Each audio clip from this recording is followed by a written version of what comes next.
Don't trust anybody over 30. Let's talk about Clown on a Cornfield.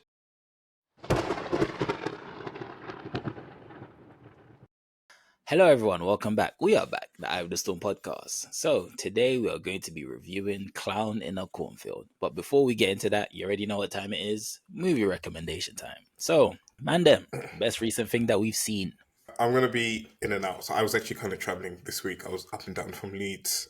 So I didn't have too much time to actually sit and watch anything, unfortunately. What I did watch was some football. I know Daniel doesn't like sports talk, but I did watch Cristiano Ronaldo at 40 years old lift another trophy yesterday. Absolute, one of a kind type of footballer. I know it's not a sports podcast or anything like that, but sorry, Daniel, just to kind of like provide a little bit of context. I started watching Ronaldo play when I was about like 7 or 8 years old back in 2003. And he has gone on to be one of the greatest players of all time and is still playing at 40 years old all the way in 2025. So just to see his career from start to finish, beautiful. Watched the game yesterday, was happy for him. So yeah, that's the best thing I watched. Not that you can, I mean, if you go back and watch the highlights of the game, you can, but not that you can go and watch that or kind of recommend it or anything like that. But I didn't have anything else. Yeah, I actually didn't watch that, but I watched the highlights. Shout out to that 4-year-old. For me, I watched quite a few actually, but I'd say the best thing I watched would probably be Ballerina.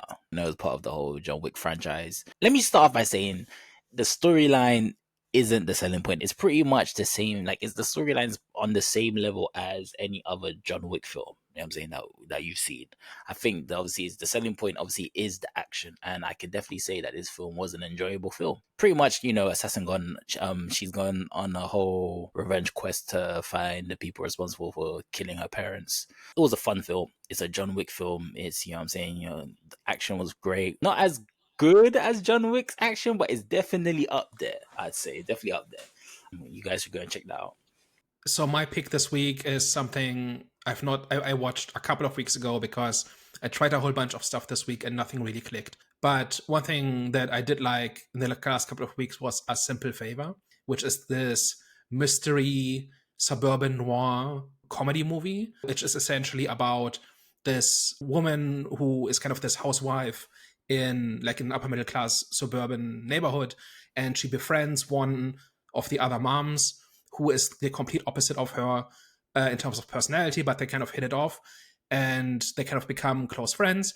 And then one day the friend just disappears. And nobody seems to take it very seriously. Nobody seems really concerned. As that person then tries to dig into what happened to her friend, she starts uncovering mystery after mystery. And a picture begins to form that there's a whole lot more about her friend than she initially let on, and that she's been trying to hide at least part of her past. On the surface, this is not a movie that seems very appealing. Like, it looks very, I don't know, it just looks like a not very interesting kind of suburban drama, but it's actually pretty well written, pretty funny. It's a decent mystery plot. It's kind of got this very morbid sense of humor. There's also a sequel which completely goes off the rails, kind of goes off in a completely different direction and just completely jumps the shark several times over, which is fun in its own right. So like sometimes like a movie doesn't look like very much or doesn't look like it might be your thing, but then it turns out to be a good time, and A Simple Favor was that for me. Cool. Well, it's time for the main event. Clown in a Cornfield. Danny G, can you please give the people a mini synopsis? So Clown in a Cornfield is a slasher satire movie about this father and daughter who moved to a small town in the Midwest, in Missouri. I don't know if that's the Midwest or not, but they moved to a small town in Missouri. The story follows the daughter, who is 17 years old, so she's in her last year of high school, and she not only has trouble fitting in, having moved from a larger city, but somehow all the adults have it out for her and her newfound friends. And the town turns out to be this kind of decaying town that was thriving 100 years ago, when there was a big corn syrup factory that had this clown as a mascot.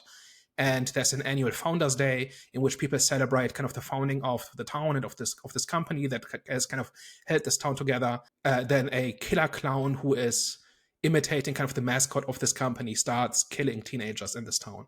And the story kind of unfolds from there. So what did we think of Clown in a Cornfield? Mixed. Feelings with this one. At time it was good, but then at times it felt shudder. um, I feel like with Shudder horror films, you can see why it's a Shudder horror film. There was some inconsistent moments when it comes to the storyline. I liked the idea, especially like the revelation with the clowns. I was like, oh, okay, that was pretty cool. And I kind of liked the social commentary of the like whole, the generational divide and the economic decline of the the whole small town, and just kind of like the views of it was just kind of like young versus old. So I kind of enjoyed the silent war which was going on, even though the young didn't even really know that they had beef with the olders like that. But I kind of did enjoy kind of like that theme of it. I just think there were just some moments where I was like, what the hell? Like it just felt like Shudder moments. There were moments where I was like, okay, the storyline kind of feels inconsistent. However, I did appreciate what they were trying to do. So it was cool at times, but it just felt like a Shudder film at times. And Shudder films aren't bad. I've seen some good horror films come out of Shudder. However, they do have like Netflix. Like there are some good movies that come out, Netflix movies, but then Netflix are known to do some Netflix things. So that's what I mean about Shudder. Like Shudder are known to do some Shudder things. So yeah.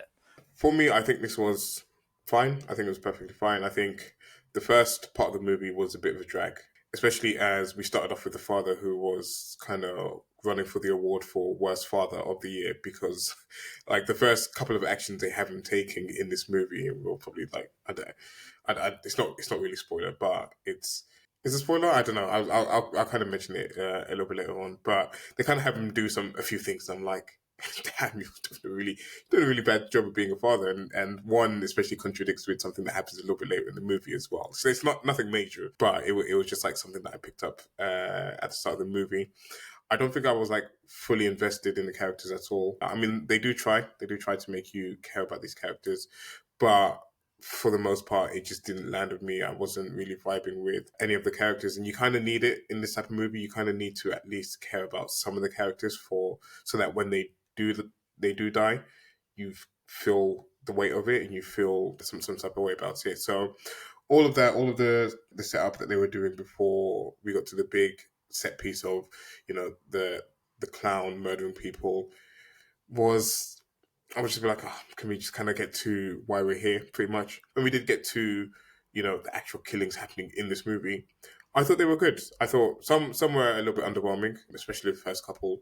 But once we get to, the third act and things really start to ramp up, I was finding myself enjoying the movie a lot more. And I feel like there was like a bit of a tone switch as well in the latter half of the movie, where it leaned a little bit more into the comedy aspect of it. And while it wasn't, super amazing, but it just made the film a lot more enjoyable, a lot more fun than what it was for the first part of the movie. It kind of touches on a few things, a few themes, like, especially generations and the kind of conflicts between generations and how you view the ones that come after you, etc. I was really like, okay.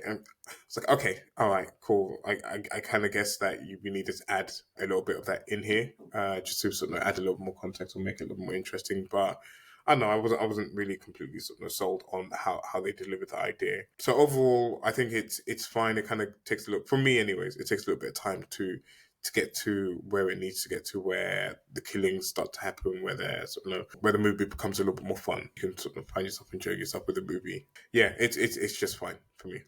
So when I saw the trailer for this movie months ago, probably, I just started smiling because I like movies like this, right? So completely silly premise, takes itself seriously, goes somewhere wacky. So we were discussing which movie to discuss this week. I kind of pushed for this one because I wanted to see if it lived up to its promise, and it's certainly a bit different than every other movie we've talked about in the last few months. I ended up kind of sort of liking it, but I walked away frustrated because I think this movie is very much underdeveloped. And what I mean by this is, I think it's a serviceable slasher. I think the characters are likable enough. In the first half hour, 45 minutes, where we get to know these characters and the town and the background, I think they are likable enough, and that you don't mind spending some time with them. And the movie fairly quickly gets to the point where we're not seeing the killer clowns just yet, but we are seeing what kind of town this is that this family has moved into, and we're getting a little bit of kind of the sense of that something is off and that things are not quite as they appear. And then the actual killer clown aspect of it, I think, first of all, it delivers on its promise, right? Like there is, in fact, a clown in a cornfield, right? And I think the kills themselves, the slasher parts of this, are not mind blowing, but they're okay. They're like okay. It's a bit too weak, but they're good, right? I enjoyed myself. I was not bored. Each kill was a little bit different, and it flowed fairly well. Like it's all pretty good. The part where it kind of fell apart is that you'll be shocked to hear that I've got some issues with the social commentary in this. And the reason for this is that it's kind of got two different metaphors going on here, both of which are totally fine, but they're kind of half there and they kind of conflict a little bit. Like they don't outright contradict each other, but they kind of step on each other's toes and they kind of crowd each other out so that each one is not as fully developed as it should be. And as I was watching it, I was coming up with ways to make the metaphor sing more, because I think it's definitely there. In a slasher movie, the villain's motivation is kind of always a little bit of a weak point a lot of the time, right? Like Michael Myers and Jason Voorhees are not interesting people. This movie kind of averted that problem a little bit, or like did a little bit more with it. Once it became clear what the point of the movie was, I was okay with it, but I was a little bit unsatisfied because I felt like it didn't take that metaphor that is clearly there quite far enough. And I think if it had, it would have been a much more poignant and even timely story. So one of the things that I always complain about is that the message of a movie is not actually timely, right? It does not actually speak to what is going on right now. But the metaphor that's in this is actually one of the biggest issues of our time. And if it had been done properly, it could have been a classic. Once people look past the silly title, they would have realized, no, actually, this is really something that speaks to our times. If it had been driven to the conclusion, if they had taken it all the way and they stopped at the 70% mark. And I'm not sure why, because to me it's pretty obvious what you need to do to really make this complete, and they just didn't do it. And for that reason, I kind of walked away a little bit unsatisfied and saying, really, is that it? Let's talk about it. Kind of going off what you were saying, because that was pretty much going to be my first question was, just the social commentary and how they use the clown to as a pretty much a representation of that. And obviously that social commentary was delivered in the whole horror narrative. I was going to say, like, that was my question, like, was it executed well? And if not, like, why? Like, what was the reason? Daniel, I was going to ask, like, what was that missing 30%? Like I kind of said in the summary, there's kind of two different metaphors here going on. First one is this whole boomers ruined the world, right? This idea is very popular, like out in the culture right now. And I think it's like 80% nonsense. It's not entirely wrong, but it's like one of those things that people believe, right? And I don't think, like, without going into that too much, like I've actually turned off movies once it became clear that this is where they were going, because I think it's kind of lazy and tired and cliche and not true enough in the way those movies tend to present it. And I think if that was like the entirety of the point, where it's simply old people versus young people, I would not have enjoyed it. Like there's like moments where this kind of shines through, like when Cole is like in the big showdown in the end, where Cole is kind of tied to the ceiling and he starts talking about how, oh yeah, the problem with your generation is you never listen and whatever, and you ruin the world, and we kind of have to live in your mess and all of that. I kind of rolled my eyes like, oh, this again, like, and that's kind of the kind of thing that I mean. There's another metaphor in this, which is, I think, much more timely. And that is that of a community that used to do well, and then the thing that made them prosperous went away, right? In this case, it's the corn syrup factory, right? 100 years ago, somebody founded this company, and it made a whole bunch of money, and the community prospered as a result. And then something happened that made this company no longer succeed, and then the town kind of fell into disrepair and became impoverished and has kind of been in decline since then. And they have not been able to pivot to something else. They have not been able to find a new cash crop, a new industry, whatever, something that makes this community thrive again. And rather than try to find that thing, they instead are focusing on the past. They are glorifying and romanticizing a past. They are fixated on this company and its mascot and the founders. Like you have the Founders Day parade, where essentially you are just celebrating people for having founded a town 100 years ago, but they don't seem to have done very much for the town in the last 50 years or so. There's no indication that they have actually done anything positive for anybody who's alive today. Then the whole thing kind of escalates when it turns out that in the evening after every Founders Day parade, the adults dress up as the mascots, as these murder clowns, and they go after teenagers who are rebelling against them. So they are literally dressing up as the symbol of their glorious past, and they're killing their own future, rather than build something for the new generation, right?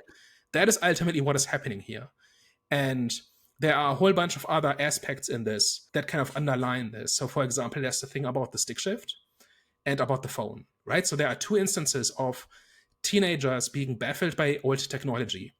Like, in one point, they break into this farmhouse to call for help, and there's an old rotary phone. They just have no idea what this is. They're looking for the buttons, and they just cannot operate a rotary phone. And rotary phones were on their way out when I was a child, right? Like, somebody having a rotary phone was a bit old-fashioned. Like my grandparents had rotary phones because they hadn't updated it in 30 years, right? That was kind of a part where they were out of touch with how things used to be, and as a result, they were kind of lost, even though they needed to have that knowledge in that situation, right? And then the second one is the stick shift, where Quinn has never learned to drive stick, and her father has been meaning to teach her, but he's not really been able to, like, he's not found the time, and he's been preoccupied with other things, which kind of means that he has not been able to pass on useful knowledge to his child, which is kind of his job as a parent, right? Like, your job as a parent is to make your child function in society as a thriving adult, and that means teaching them the things they need to know.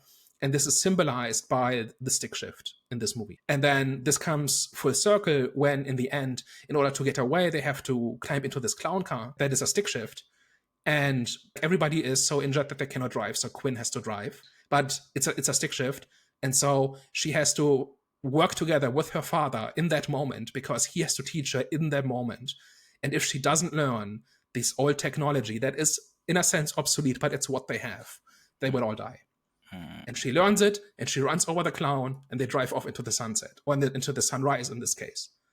So, like, there's symbolism here, and very intentional symbolism. And I was kind of grinning like a clown as I was watching this, like, as I was watching that metaphor unfold. And that was the part where the movie was truly great, like, in terms of, like, actually being something that impressed me and surprised me, because I did not expect this.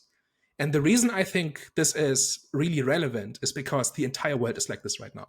People are not adapting to as circumstances change around them, and so they fail to thrive, and then they resent the rest of the world for it, and in many cases take it out on the rest of the world. And you can fill in your blanks here according to your own politics, but you know what I mean, right? Like, this is something that happens in the world, and it's a huge source of conflict and problem and tension. And this plays out in this little town in the metaphor of the syrup factory and the clown and the cornfield and all of that, right? All of that kind of ties into this idea. And the reason this hits so close to me is that I have family from towns like this in Germany. So do you guys know about the Ruhr Valley? I think you've mentioned this to me before, but... So the Ruhr Valley is a region in Germany that is basically the industrial backbone. Like, back when Germany was industrializing, the Ruhr Valley was kind of the centerpiece of it. It's this mountainous region with lots of rivers, and there's coal, and there's copper, and kind of the German industry was built on the back of the Ruhr Valley, because they had, like, all the ingredients they needed to produce the things that were relevant in that time. But then over time, things changed and circumstances changed, and making copper wire no longer was the be-all and end-all of industry anymore, right? And so the copper mines ran out, and the wire factories shut down, and the young people moved away. And by the time in the late 90s, early 2000s, I was going to that place to, like, visit my grandmother and everything. It was already a retirement home, because for decades at that point already, that region had not been able to find something new. Not another industry, not tourism, not agriculture, not anything. There was, like, if you are just looking around, you were seeing kind of the relics of an old time when things were better, right? There were jobs and growth, and people were thriving, right? And that had stopped, and it had not been replaced by anything else. And that is kind of what this town is like. But But then that town eventually started pivoting to other things. Like they started attracting immigrants, and things were picking up again, and the town was growing again, and like other industries started settling. So they kind of made that shift after a while, right? And what Kettle Springs is doing is that they are refusing to make that leap. They are refusing to say, okay, we used to be really good at this one thing, but this one thing no longer works for us. So now we need to do something else. Instead, they resent their children for not being what they used to be. But do you blame them in this situation in this movie? Because it's not like the children or the teenagers in this movie were seen to be positive alternatives, really. Because, for the teacher, for example, they were, having like funny pictures of him on the board, and then like kind of like messing with the exams, essentially just like messing with him. With the shopkeeper, they essentially stole. They didn't steal from him. They did pay for it, but they kind of like tricked him so that they were able to get alcohol from him or whatever. And they were doing like these these clown videos, etc. Kind of like playing with the mascot, just kind of like using it in a new kind of more innovative way to create these videos of fake killings, etc. But it wasn't ever really shown in the movie that there was a reason for the adults to kind of go in the direction of the teenagers, and they were resisting it. It kind of just was, these teenagers are just being young and rebellious. And you even, what's the father called? Arthur. Even like the father, he kind of like talks about the different points in time where different kind of like groups came along. I think you mentioned about like the hippies and whatever, and then like the 80s and this and the other, and how like there's always like, the generation after that, there's like this group of people that are kind of like perceived to be bad or perceived to be negative in some type of way. And I feel like that's just kind of where the movie was lacking, was we just needed to have the perspective of the younger generation having something positive going for them, or having something, or even like looking to change the town in a certain way through what they were doing, and the adults being a little bit more resistant to it. And I just kind of feel like, well, that's where there was like a bit of a gap and something missing. What's certainly the case is that Cole and all the others, right? They are certainly pranksters, right? They are certainly causing trouble in some way, right? They're making a nuisance of themselves. But it's the adults who should be creating new opportunities. They should be looking for something new to do. Instead, they're holding on to something that wasn't even theirs, right? None of the adults alive today ever experienced this time that they are glorifying, right? This is like the time of their grandparents. So for multiple generations now, they've been holding on to this ideal that has simply disappeared. And I'm not even saying there was anything wrong with it. Like the town was probably a pretty neat place in the 30s or 20s or whenever, right? There's no indication that it was actually anything wrong with it. The mistake is in not moving on when it stops working. And they're taking it and they're taking that out on the children because they expect them to simply repeat what they did, even though that thing will no longer serve them. That's the point, I think. And I get it, and I get that point, and that point's very very evident in terms of like you said, they're expecting them to be just like them. It's a whole thing that we were kind of, or part of the commentary, and this is why you say is quite timely. But part of the commentary that people kind of say in this time is that we were sold on the idea of go to school, go to university, get a degree, get a good job, and you'll be fine. And that worked for the previous generation, but hasn't quite worked out for our generation for whatever reason. So I kind of get the idea of just do what we did, and you'll be fine. And then you have all these stories all the time of, especially in the age of content creation that we are at the moment, where you have a kid that wanted to focus on YouTube or wanted to focus on a different way of, making it, or a different way of making money. And it was just foreign to their parent. They just didn't understand it until it eventually worked, and until it eventually was shown that, oh, there's another way, as opposed to just the traditional methods that we had growing up. So I kind of get it from that point, but it's just that last part of, again, in the real world example of, a content creator that's made it, and then this has shown their parents, yes, this is, this is the lane that I went down. Cole mentions it a little bit as well in this movie about, kind of wanting to burn the town down, and kind of start afresh and start again. But it's not said what his idea is, or what he, even if it was just like what he envisioned for it to be, even if it was just a line of like, they're just kind of like stuck on whatever, and like, we just need to have something else, or like have some type of technology kind of come in that pushes the town forward, even if it was like something small like that. Because again, these are a bunch of teenagers. I don't expect them to have all the answers. I don't expect them to be the reason why this town moves forward. But it just needed to be, there just needed to be some type of idea that could have been pushed, and there could have even been a back and forth between Cole and his father in terms of their ideologies and how they saw things, and Arthur being very set in his ways and whatever, and Cole trying to be like, because essentially they kind of, well, it's alluded that they both want the same things. In Cole saying that he wants to burn the town to the ground, start again, and his father kind of wants to continue traditions, continue the kind of like glory that the town had from its past days, and wants to continue that. So essentially, they have the same goals and same wants, but it's just we just needed the opposing method or the opposing idea to kind of counteract and just to enrich the the themes and the metaphors that they were putting in this movie a little bit more. Yeah, Cole is definitely positioned as one day he will inherit his family's fortune, which is rooted in the town's past, and he will kind of by default become kind of the aristocrat of that town, right? He will be the most influential person. He will have all the money. He will decide the future of the town. What I think is kind of missing in this metaphor is, first of all, what he would want to do. He doesn't seem to have any ideas, which, as for a 17-year-old, not necessarily something to blame him on.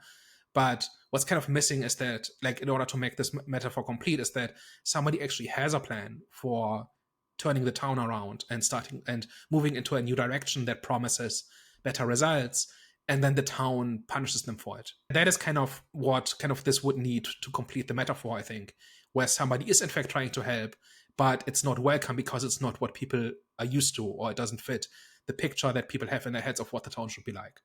And so, yeah, I think this movie is very much like a metaphor, right? Like it's underpinned by this metaphor that we've been talking about. And I just felt like it was incomplete. Yes. It needed a couple more scenes to kind of round out the entire thing, I think. That is kind of what ultimately this comes down to. I think the kills themselves are fine, the characters are fine. I'm not entirely sure what exactly it is that was like the one thing about somebody trying to actually improve the town, I think is really the big one.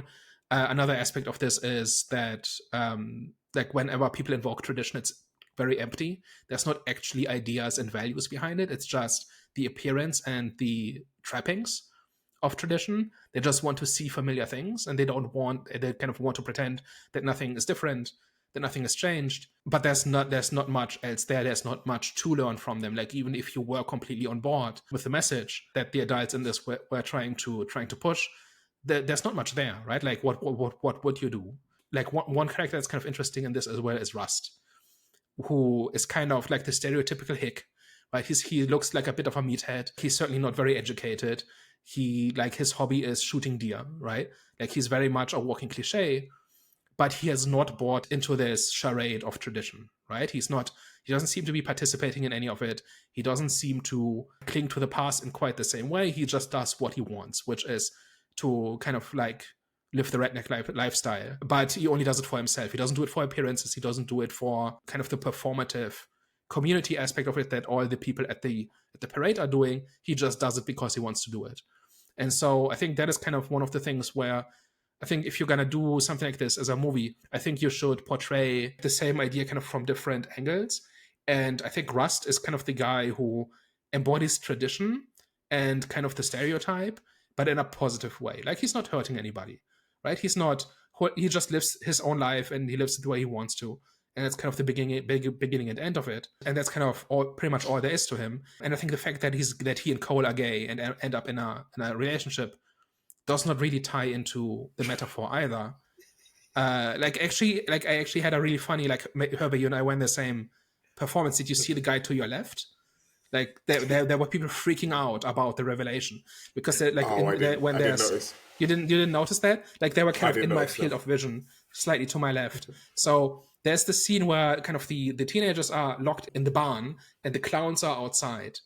And they are having this argument about how Rust has just shot 2 of his 3 shots. And he and Cole get into a little bit of an argument over it. And up until this point, they're presented as like 2 guys who used to be friends, but then they kind of developed into different people, and so they've not been on speaking terms, and they never quite made up. Right? That is like initially how it's presented.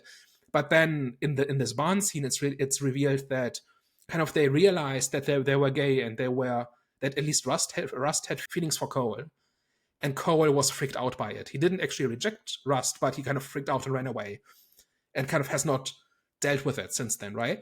And in that scene, it becomes clear that this is what's going on. And the people kind of to your left were like, their mind was blown. Like, wow, this is big. And it's not. Like, it's not, it does not, does not terribly impact the story, right? And what I mean by that is, Cole was not rejected by his father because he was gay. He might not even know this. He probably has never paid enough attention to Cole to realize this.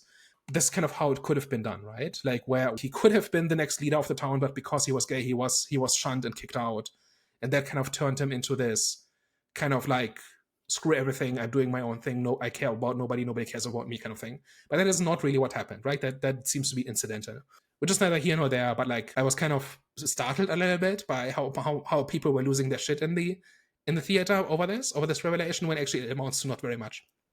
Anyway, not the most important part about this. But yeah, so we have this kind of thing about tradition and constructive tradition and kind of performative tradition and all of that, right? Like, that's certainly in this movie. Question. Now I'm specifically going to go into like the characters. The father. Firstly, do you feel like his motivation was justifiable in terms of like was his actions justifiable regarding his motivation? And also, which actions? Well, Yeah. First, well, in terms of, okay, well, there's multiple. Firstly, him kind of like being the responsible for actually starting the fire in the factory. Number one. Number two, the reason why he wants to kill his own son. And number three, him just like there was no resolution to his character. He just literally drove off. Like he drove off, and there was nothing. Like nothing was said about like what happened to him at the end. Nothing was said to him about what happened to him at the end. No, I was gonna say, you gotta be more specific. When you're talking about the father, I thought you were talking about the doctor. Doctor. Oh, sorry, Cole's father. Okay, that's different. Cole's father. Okay, Cole's cool. father. Yeah. Sorry, Cole's father. I don't think there was much going on there, or not that I picked up. He was just kind of upholding tradition. He was just kind of like upholding status quo of what the town should have been, and just kind of carrying on the traditions on what was passed to him, pretty much. What I didn't quite get was, it seemed like, these Cole's parties were quite a big thing and happened every year after Founders Day, essentially. What they were kind of alluding to was that it was a tradition for them as well to kind of like hunt these teenagers and kill these teenagers as well. And I was like, at a certain point, won't the teenagers kind of like start to be aware that people are dying or people are going missing or whatever? I don't know. It didn't quite make sense whether this was happening every year or whether it was happening, every, 10, 15, 20 years or whatever. It wasn't quite clear how frequent it was. But again, with Cole being a popular person at the school as well, you would think that there'd be quite a lot of people from his school at these parties. And especially the way that the clowns played out in this movie, where they were a bit brazen with it. They didn't try to pick people off. They kind of just like attacked everyone at a certain point in this movie. It was a bit like, okay, should people, if this happens every year, should people not know about this, or should there not be like some type of discussion? Or how many teenagers do you have to get through for people not to know this is happening? I don't know. And even if you are killing all of these kids, because like it seemed like the adults were in on this, do all of their parents approve of you murdering their kids as well in this town? Or how many people in this town were involved? And again, like as I'm just like saying this, there's just more questions being, popping up from I've got more from this scenario. Go ahead. So I think you hit on the big flaw in the story, which is, why now? Are they doing this every year? Are they doing this once a generation? Are they targeting just troublemakers? Are they targeting everybody? It's not clear, right? So at one point they find these very convenient newspaper clippings, right, of teenagers being killed, right? It seems to cover a long period. And from Arthur's speech, it sounds a little bit like they come out when things get too bad, right? When you have an especially rebellious generation. So they said in the 60s we had the hippies, in the 90s we had the stoners, now we have the YouTube kids. Something needs to be done, and that something is put on a clown costume and kill our children. Why is this not part of the town's lore? Why is this not why is this not commonly known? Why are the teenagers not reacting to this, right? You're absolutely right. Major flaws in this. Other ones are, how does this town exist if they keep killing their own children? Like, as a metaphor, it's very obvious what it's doing, right? It's like tradition killing the children, right? Like, no, or the past killing the future, right? That's kind of what this is. But how can this town function if they keep killing their children, even if it's just the most rebellious ones, does that not mean, like, should this not have some kind of ramification? And also, like there does not seem to be a plan for what they should be doing, right? Like, both the sheriff and the teacher are just taking out their frustrations on the young people, right? But there does not seem to be like, this is what you're supposed to do. There does not seem to be like a prepackaged identity or a way of doing things that is kind of supposed to be imposed on them, and they are rejecting it. And Quinn is almost the perfect character to experience that through, because she's new to the town, and her and her father. And she doesn't know, yeah. Yeah, and she doesn't know what the status quo is in this town. All she's told is you need to stay away from people like Cole, etc. It's not quite clear from the clown's perspective, or from from that Cole's perspective, as to how do they want them to behave. Like, there probably should have been some type of like coercion, in terms of not outright forcefully, but some type of like small manipulation, or whether it's like kind of like not emotional, but authoritative manipulation on how they should adapt to the town and how they should sort of behave in the town. And I don't think it was there. And again, Quinn's a perfect character because she's new to the town, she's new to the environment, so she has to then fit into the new place that she's from. She's from the big city coming into the small town. How do you adapt here? How do you fit in? How do you adjust? It just wasn't there. And what could have changed might be that the internet has changed all the rules, right? And it's no longer possible to control what your young people are seeing, right? And that is something that has played out in every kind of traditional household and community over the last 20, 30 years, is that suddenly the next generation has access to the entire world and every opinion that's out there. You no longer can control information. And that might be the trigger for them to bring out the clowns again or something, but that is also not explored. And then we've got like one more question mark here is when they are thrown into the jail, and there's this old guy in the cell next to them, and he has the trailer line of "Don't fuck with friendo." What does it mean? Like, who is he? Is he the one adult who is not in on this? Is he trying to warn them? Is he just warning them? Is he toying with them because he's about to put on a clown mask, like later tonight, or something else? Like, it's clearly there to be creepy and weird, but it does not seem to mean very much, and it does not seem to really make sense in terms of how this town operates. So, like there's a whole bunch of things here where, as I was watching it, I was saying, yeah, can you polish this? Can you think this a little bit more through? Because what you've got here is a really neat setup and like a metaphor that works like 80-90% of the time. Can you just bring it to the finish line? And that was kind of the part that was kind of frustrating. And I think it would have been really easy to do. Like, actually think it through how this community works, and what friendo, like what dressing up, like this whole killer clown aspect of it, what that actually entails and what the purpose is. Is it supposed to scare the children straight? Is it there to just punish the bad people? Is it there as a bonding ritual for the in-group? What is it? And I think that kind of was missing. And I think this is kind of where it kind of ran away with kind of the image of the killer clown in the cornfield, which is kind of cool, and kind of that's kind of the initial selling point. But then once you go past that, there needed to be a little bit more there in order to be actually satisfying, I think.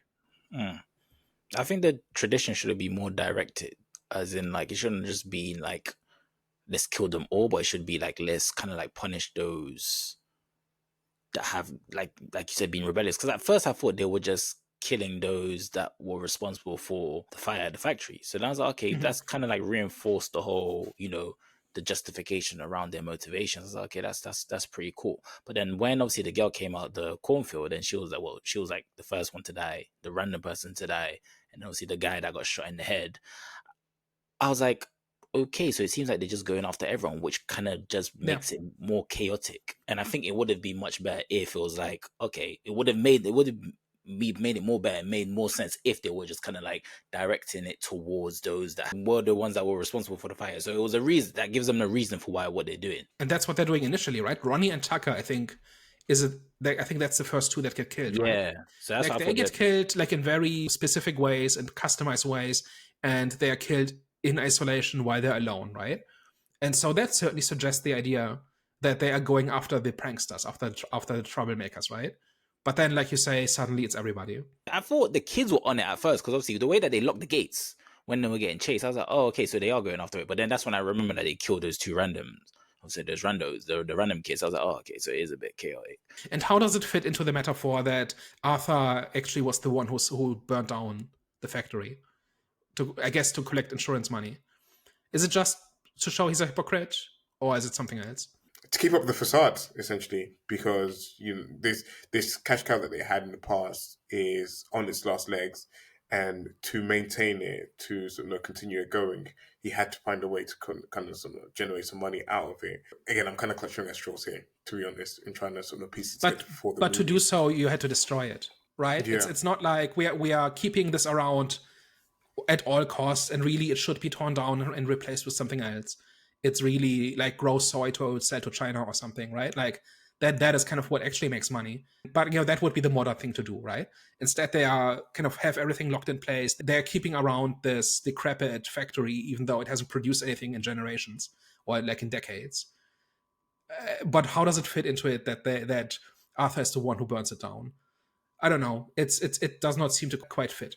He wants that anger to stay there amongst, obviously, the traditional adults, to kind of like keep their traditions and kind of like keep their, pretty much to keep their traditions alive and kind of like stop them from changing. So in order to stop them from changing, he has to keep that anger towards, change alive, still there.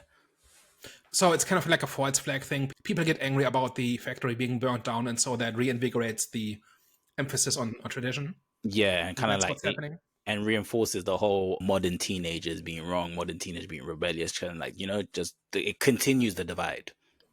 Yeah, that makes sense. Mm-hmm. So how would you guys compare this slasher to other slashers? Would you say it's up there?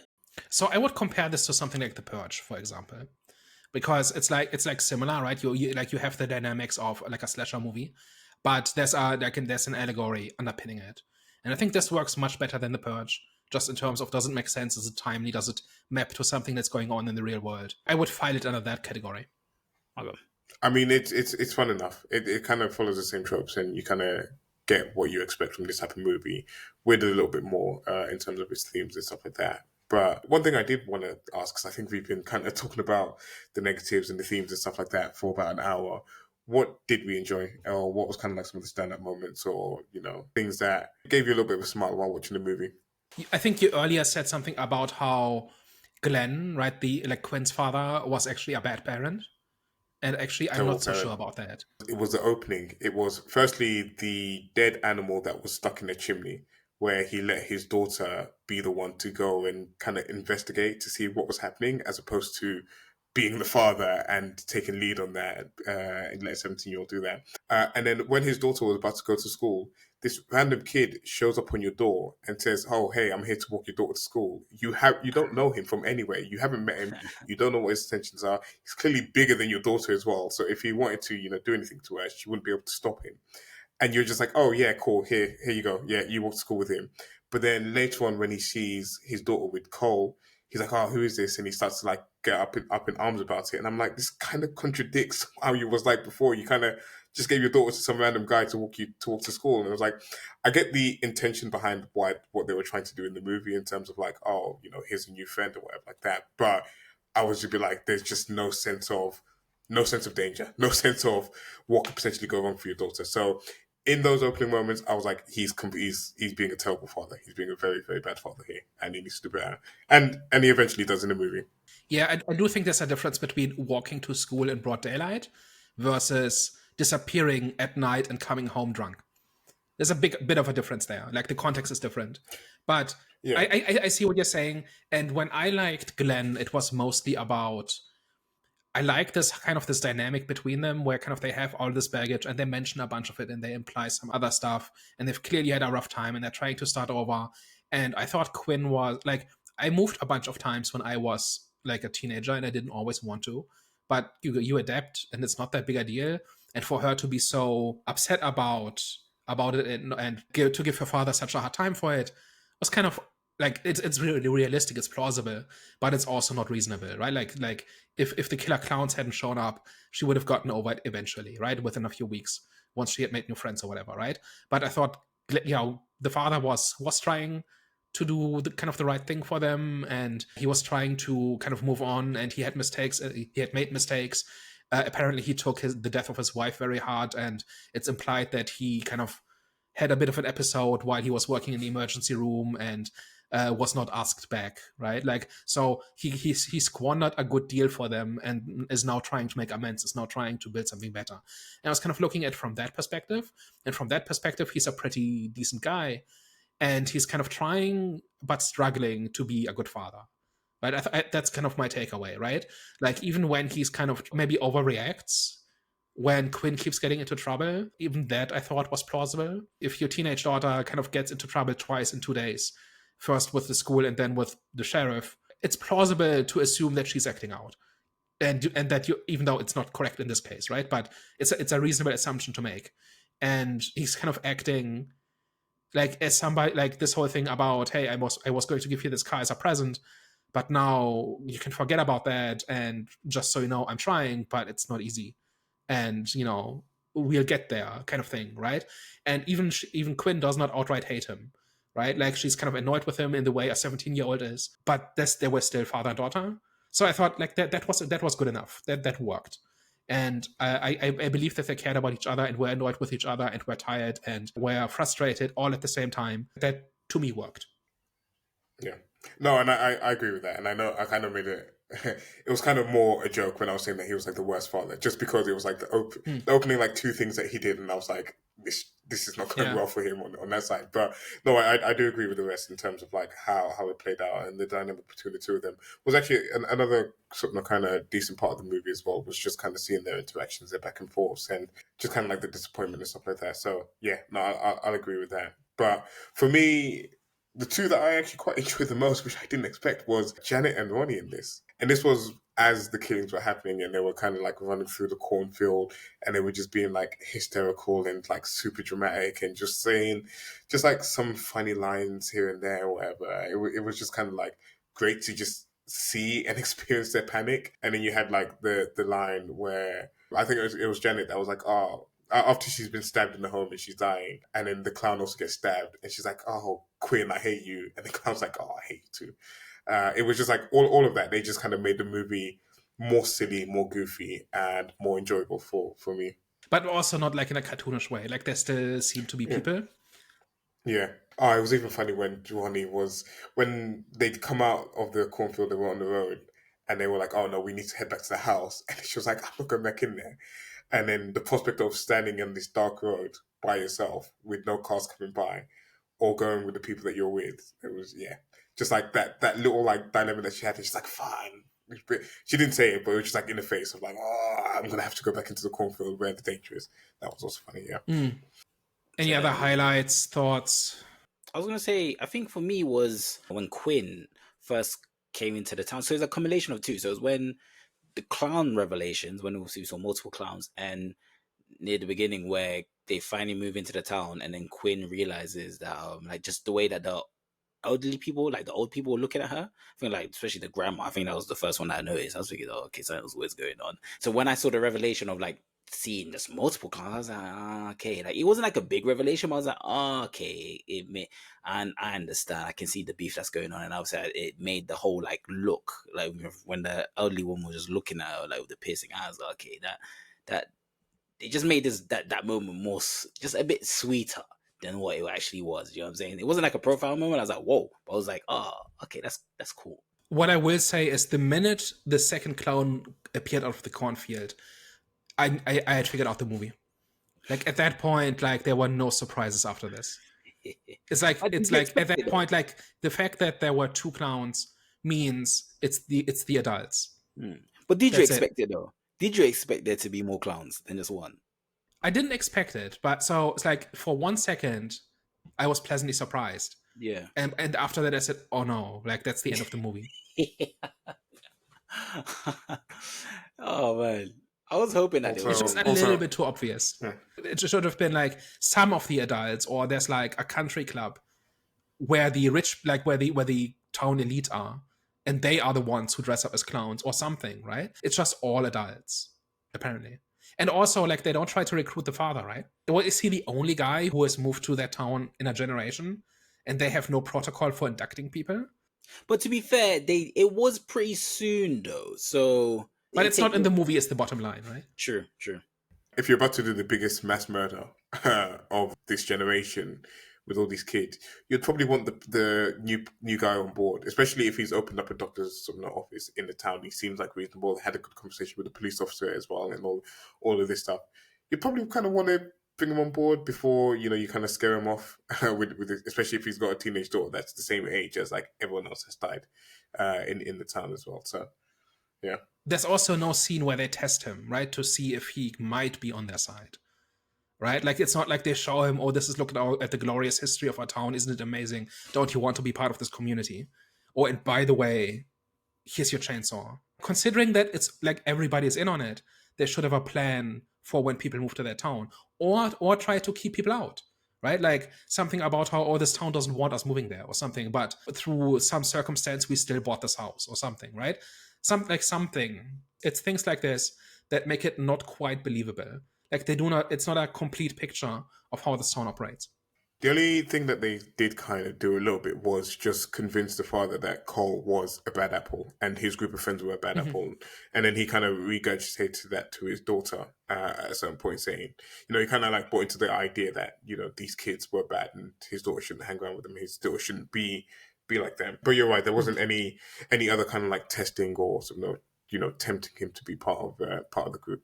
I was going to say also, maybe they weren't against like all kids. Maybe it was a thing where, because the kids that ended up going to that party were a representation of, the bad kids of, so you know what I'm saying, the rebellious younger generation. So I think it was a thing, because he did warn, because I say that because the police officer warned the girl, said don't be around them, and obviously at the end when they caught her, she was like, I did warn you. So it was a thing where that told me that, okay, so maybe it's not a thing where they're against all obviously young people, because if they were against all young people, then the town can never grow. So it's a thing where they're just against the rebellious ones, the bad ones, and then obviously which they didn't really necessarily make it too clear, but there were certain things where it told me, okay, they're against the rebellious ones and they're killing the rebellious ones. So maybe that is their tradition, to kill the rebellious kids. But then we also didn't see the good kids. Well, to be fair, I think Quinn was a representation of that, because obviously when he warned her and then she had a choice to either stay home or go out, she chose to go out, which means she chose to be a rebellious child. By good kids, I mean, what is it like to be a teenager in this town and toe the party line? I don't think there were like teenagers who were doing what they were supposed to be doing or something, right? Like there does not seem to be like a reward for doing the right thing.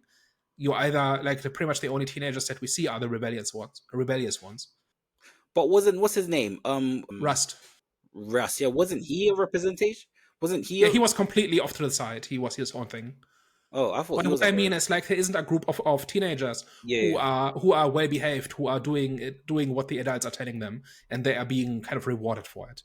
Right? That is kind of that. I think that should have also been there to see, like, this is what is expected of you, and if you step out of line, chainsaw to the face. No, but I say, wasn't Rust a representation? Because even the way that the dad responded to him in comparison to Cole, the dad's an adult, so kind of like his reaction to Cole told me, okay, that's kind of like. You needed someone from the actual town to react to Rust to give the confirmation. No, okay. You need an actual person from the town. Yeah, because Rust just seemed like he was just like. Well, one could argue that's pretty much spoon feeding you, though. One could argue that's kind of like spoon feeding, because if you kind of look into it, it'll be like, okay, maybe it's a thing where Rust was a representation. Because even when he wasn't a part of that social group, look how those kids treated him. They were calling him weird.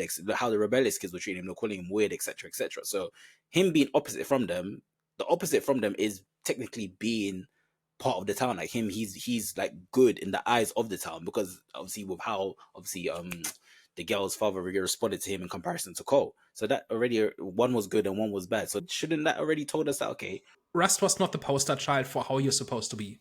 He was the loner weirdo. But the adults didn't give him that label. But this is what I was saying, is that you're basing your opinion of it on Glenn, who's Quinn's father, who isn't part of the town, who isn't he's not of the know of like what a kid should be like in there. He just kind of sees like, and he didn't. It wasn't even like immediately he thought Colin that was a bad kid. He was told by the sheriff that these are troublemakers, and just kind of accepted that information from the sheriff. Your point would have landed a little bit more if it was like the sheriff that said it, or if it was Cole's father that said it, or if it was like kind of like someone like that was like, oh, like Rust is a good kid, Rust is why can't you be more like Rust, or something like that. Then it's confirmation that this is what the town wants their kids to be like. I get what you guys are saying. I just think it was a thing where if they did do it that way, then it could be argued as like, okay, that is pretty much like we see that in every like in in every film, like it was pretty much generic. Like I said, it's pretty much spoon feeding. So like sometimes you know we don't have to, but sometimes like they want us to kind of like find the meaning in certain actions that are being that are happening on screen. I just think in that scenario there, the father was a representation of what is good in the town. And I do get what you guys are saying, because he is new, so he's not even part of he doesn't even know what their beliefs are, the traditions, etc. So I do understand that. However, I think in that scene there, it was that could have potentially been intention. That's how I viewed it. All right, shall we wrap it up? Overall, I definitely appreciate and what they were trying to do, especially like I said with the metaphors and just like just the symbolism of certain things. And I liked how they used the clown as a representation of. I wonder if there was a deeper meaning when it comes to like the clown. Yes, I did appreciate what they were trying to do. Just the whole social commentary aspect of things, elements of things. However, it was a bit inconsistent. Like Daniel said, it was underdeveloped. It's like they didn't reach the finishing line. Overall, I had an all right time with it. I'm not mad at it. I definitely do see how this is not the typical. I wouldn't say not the typical slasher film, but I'll definitely say it's amongst one of the good slasher movies. It's not like the generic slasher film. They're actually trying to do something with this, so I would definitely appreciate that. So I'll give this one a 6 out of 10. I think this was, like I said at the start, it's fine. It's for me it was just a bit too long at the start of the movie for the first half before we get to the real action. But once we got there, it was quite a bit of fun. Some really good kills in there. We tried to be a little bit different with its sort of kind of like theory and sort of applying a little bit of context. And I always appreciate that. I don't want people to be bad just for the sake of being bad, or I kind of want there to be some type of rhyme or reason for why people are being killed in these type of movies. So at least they try to provide that in here, and it's kind of debatable how well or how well you thought it handled those topics. Moral of the story is just go and watch Hot Fuzz, because it does it a lot better. The whole sort of twist in this movie does it a whole lot better, and it's just a much better movie. But nonetheless, this is still in its own right a decent enough watch. So I'll give it a 7 out of 10. So I was kind of pleasantly surprised by this. I was mostly going in it because of the title and because I liked the trailer and because I wanted it to do something cool with the premise. And I think what I actually got was a pretty solid slasher. Not amazing, not terrible. I think the whole thing is elevated by good characters. Like I did, in fact, like Quinn is not the most interesting character in the history of fiction, but she gets the job done, right?